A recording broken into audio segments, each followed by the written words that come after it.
Datura the Temptress. For 4 months, I searched obsessively for Datura stramonium, Jimson weed. I had looked at hundreds of pictures and read many articles on the elusive plant. But it wasn't until one day, when I was coming home from work, that it caught my eye. Something had been drawing my attention to a motel's jacuzzi each day as I passed by, but I had no idea what it was. One day, I figured out that I don't usually notice something so intensely, so I decided to look a little closer. Boy, was I a happy camper. There she was, a huge juniper bush, mounted like a shrine in front of a mound with at least 15 Datura plants. At the top stood the mother, like a beautiful woman. It really freaked me out. The plant had such a powerful presence. I had to go back. So I planned to go that night on my bicycle and hop the fence to grab a portion of the treasure. This was probably a bad thing to do, crossing the fence to steal the Datura plants. But she found me and presented me with this temptation. Months passed, and the seeds just sat in my desk until one day when I met this kid traveling through town. We spent the night talking, and I just couldn't resist bringing up the subject of the Datura. He said he had heard of it and had wanted to take it for a long time. His eagerness to test the plant made him seem a bit naive, but he insisted that he was ready. "Come on, dude, let's do it. It'll turn out good and we will learn a lot." We went to the kitchen and ground 3/4 tablespoons of the seeds into the family coffee grinder for each of us. Then, we packed it into our knapsacks for the camping trip, which was planned for that night. We arrived at dusk and settled down, lit a fire, prayed, and downed the poisonings seeds without telling our friends.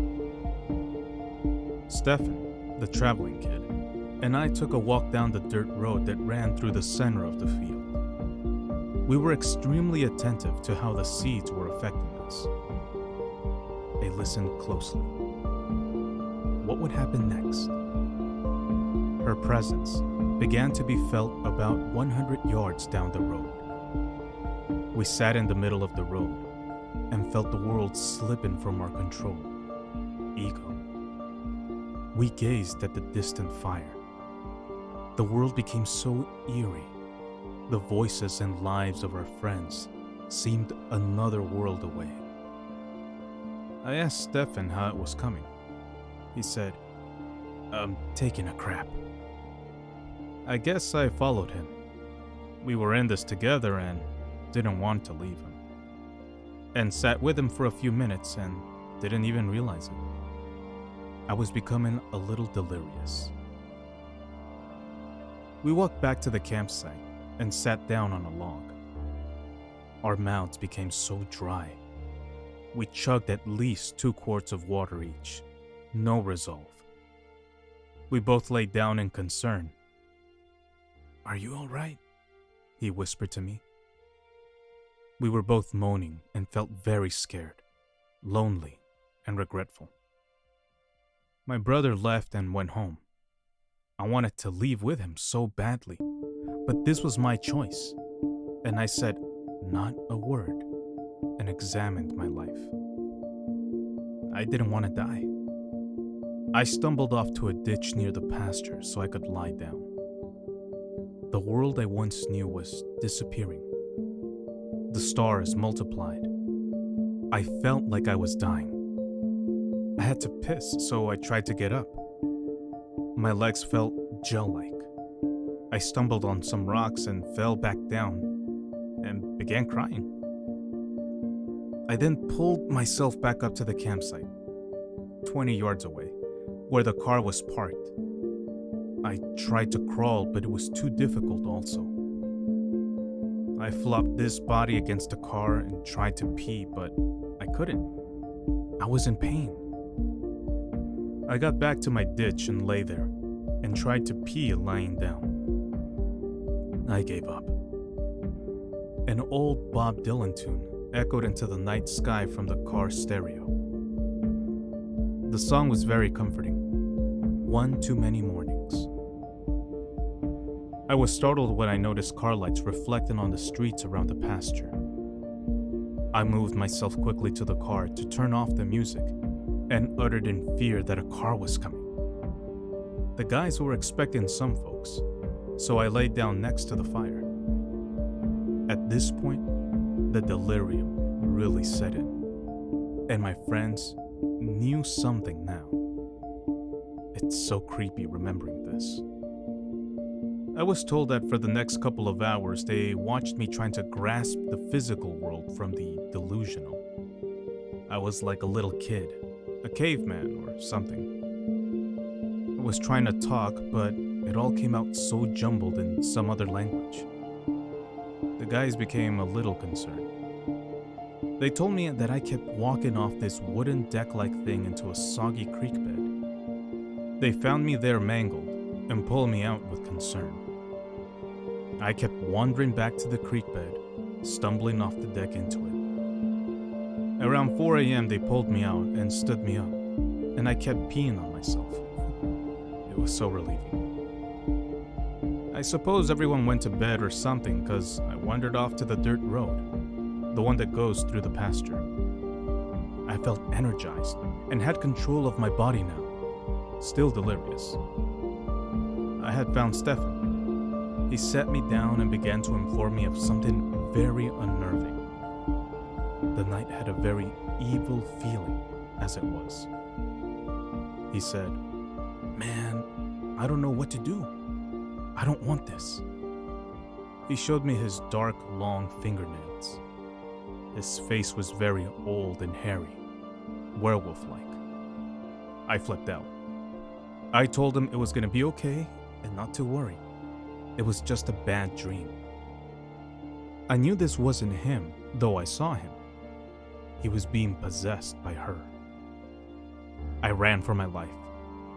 I had begun to witness the spirit world, the darkest reality. Ghost-like beings were everywhere. It sickened me. I ran and ran, hopped a barbed wire fence into a weedy field, and ran around the perimeter, trying to avoid stepping on snakes. I was almost flying. I fell really hard at one point. When I got up, I saw a glow in the middle of the field. I was controlled at this point. I was pulled to the center of the field where I witnessed some demonic action. There were 7 guys and girls dressed in dark clothes, black hair and pale skin. They were all enticed, basically making love with the plant. They danced around the glowing Datura plant. She was alive. There was one guy/girl to my left that was very tall and thin.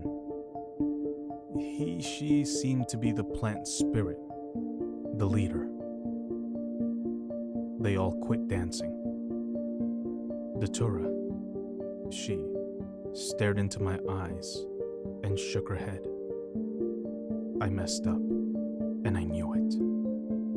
I ran so quick towards the woods. She sent one of the others, enticed ones, after me. I tried to hop this barbed fence, but I was caught and cut myself. I turned around and the enticed one, he stopped still in the darkness. I felt as if he wanted to run with me and get away from this evil life. I said, "Come on, dude, let's go. She'll kill you, come on." He stopped. It was as if something forced him to shake his head, saying, "No, no." I hopped a wire and ran up the hill, tore through vines, briar, just tearing through. I let down the other side. Something stopped me and pulled my head up towards the ridge. There was the Temptress, and she was after my life. She was capable of transformation and teleportation. I was so scared. I tore through the woods. I had to avoid 2 black jaguars. It was her. She is so tricky and evil. I came to the highway, and it was about dawn at this point. I kept running from her. She was so tricky, she had this power to dissipate, bow into the side of the road and just vanish, leaving only slightly noticeable energy particles. She could move about so quickly like this. I spent the next hour running in terror. I had to prove my strength and that I wasn't gonna give in. She would offer me things like power and drugs, girls, etc. She sat on top of a roadside with his legs crossed behind. What does this say? She tested my strength to the end. So wicked. I remember running. Cars were swerving in order to avoid me. I guess I was in the road. I didn't dare go into the woods. They had too much power in the darker areas. I could feel their evil laughter in the distance.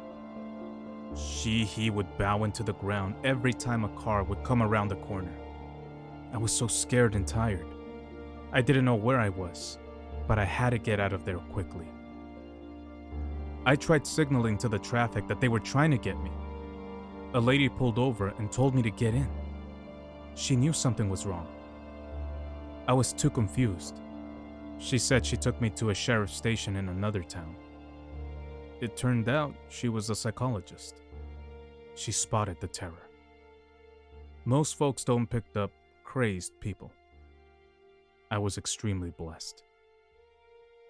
I went to the station.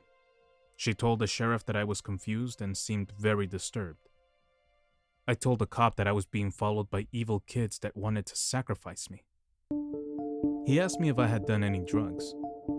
I said no, because it was real. I had forgotten about the Datura and only remembered the cannabis leaf I smoked the day before. Besides, he wouldn't have believed me if I told him that I did. But he knew. They called my mother and brother. They came and got me. The plant left me with strange powers that I was soon to lose as I came down. By the way, I was informed that the cops went to check out that area. They actually looked into the cult members in the physical world. It was very kind of them. The plant is a very useful teacher, but also deadly. I don't know that it is worth the risk. I was so dehydrated, my tonsils were bleeding. A cop came in and poured me a styrofoam cup of water. It was the best. I savored every drop. I dropped the cup of water on the floor. When I looked down, it was gone. There are many delusional things that happen also. It may be hard to distinguish the true lessons from the effect of poisoning. I got home, drank some water, and took a long rest. It left me very lonely for months. My eyes were unable to focus for the following week. I went to my friend's house the next day. I had to find out what happened. Before describing anything on my part, he told me what he witnessed at the campsite. He was sober. He said he witnessed Stefan, the other induced one, become real old-looking. He was hairy like a dog, and it was clear, he said. He described exactly what happened to him and what I witnessed. The following week I went to the library to research more about Datura. A book read that it is common to have dreams involving lycanthropy, turning of man to wolf. How bizarre. This freaked me out. Please, don't take this with a grain of salt or as an entertaining story. It was such a nightmare. I felt so lonely for so long, still recovering a year later. I must inform people of the deadliness of the Datura. She will trick you into death. And if you die, you may have more problems than just a dead body. She will have weakened you to the point of surrendering your soul to her. Watch out, and please take much precaution, brothers, sisters.